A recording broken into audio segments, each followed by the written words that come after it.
వాస్తు పురుషుడి కథ. ఒకప్పుడు బ్రహ్మదేవుని సృష్టికాలంలో ఒక మహాశక్తివంతమైన రాక్షసుడు పుట్టాడు.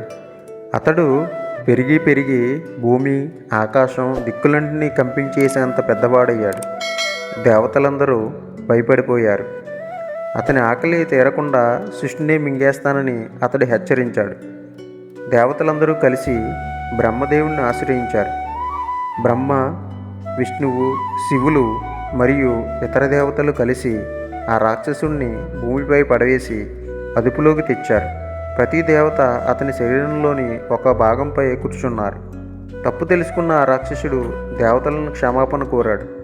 అప్పుడు బ్రహ్మదేవుడు అతనికి వరం ఇచ్చాడు. నీ పేరు వాస్తుపురుషుడు. ఇకపై మనుషులు ఇల్లు, ఆలయాలు, పట్టణాలు నిర్మించేటప్పుడు నిన్ను గౌరవించి నీ శరీర నిర్మాణానికి అనుగుణంగా కట్టుకుంటారు. అలా చేస్తే వారికి శాంతి, సుఖం, సంపద కలుగుతాయి. అలా వాస్తుపురుషుడు తల ఉత్తర తూర్పు అనగా ఈశాన్యం వైపు, కాళ్ళు దక్షిణ పడమర నైరుతి వైపు ఉండేలా భూమిపై పడుకున్నట్టు భావిస్తారు. అతని శరీరాన్ని ఆధారం చేసుకొని దిక్కులు, గదుల స్థానం, ప్రవేశ ద్వారాలు, వంటగది, పూజా గది వంటి నియమాలు ఏర్పడ్డాయి. ఇవే కాలక్రమంలో వాస్తుశాస్త్రంగా అభివృద్ధి చెందాయి. శుభం.